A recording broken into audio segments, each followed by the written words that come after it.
Shalom saudara-saudari, jumpa lagi di konten saya dan tentu menginspirasi dan juga ada kekuatan dari Tuhan ilahi setiap kehidupan kita. Hari ini saya mau share dari kebenaran firman Tuhan, yaitu tetaplah tersenyum. Tetaplah tersenyum,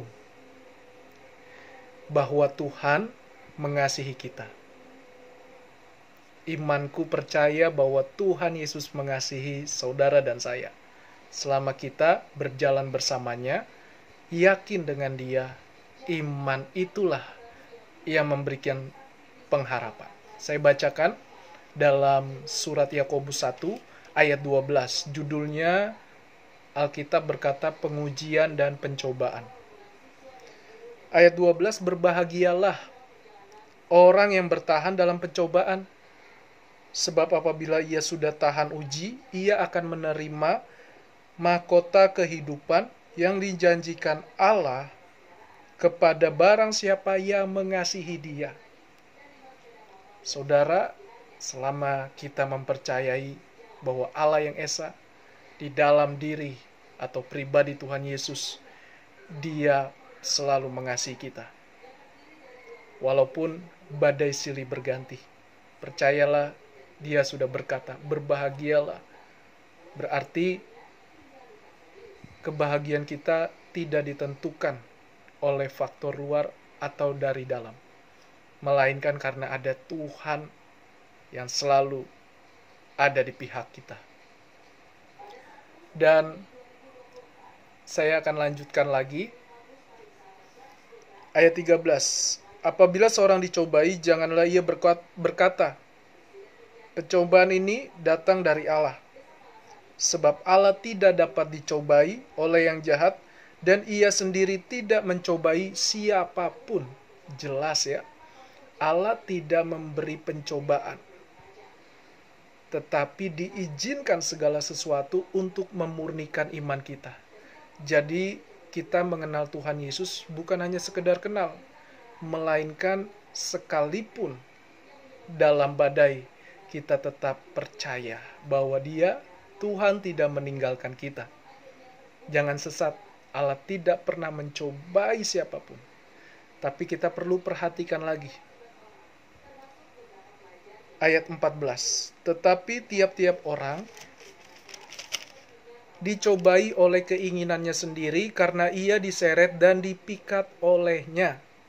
Ayat 15, dan apabila keinginan itu telah dibuahi, ia melahirkan dosa, dan apabila dosa itu sudah matang, ia melahirkan maut.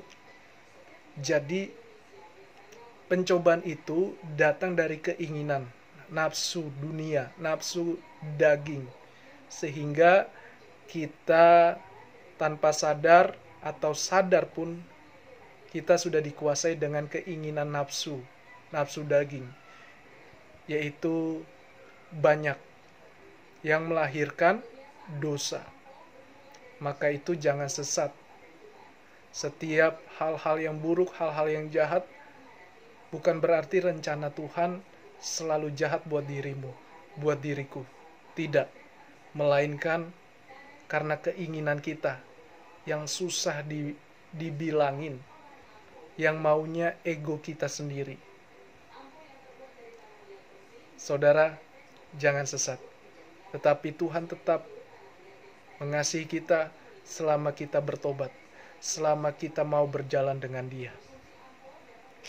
Dan ayat yang ke-16, saudara-saudara yang kukasihi, janganlah sesat. Setiap pemberian yang baik dan setiap anugerah yang sempurna datangnya dari atas, diturunkan dari Bapa segala terang. Padanya tidak ada perubahan atau bayangan karena pertukaran. Ya, jangan sesat. Setiap pemberian yang dari atas itulah yang terbaik.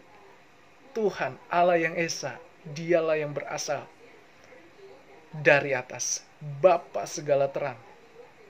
Keesaan dalam hakikatnya, kekuasaan dalam setiap pribadinya. maka itu pemberian yang baik datangnya dari atas. Jadi jangan berkata, kalau saya menderita, kalau saya dianiaya berarti Tuhan tidak menolong saya, Tuhan tidak menyertai saya. Tidak demikian. Ada dua hal. Pertama, Tuhan izinkan, atau karena kesalahan dari perbuatan diri kita yang egois, yang keras hati, keras kepala. Jadi jangan tuduh Allah yang tidak baik. Melainkan ingatlah bahwa rancangan atau rencana Allah selalu yang terbaik untuk orang-orang yang mengasihi Dia, untuk orang-orang yang mempercayai Dia selama-lamanya, berjalan bersama dengan Tuhan. Itu saja, tetaplah tersenyum dan yakin bahwa Tuhan mengasihi kita dan selalu menyertai kita. Amin.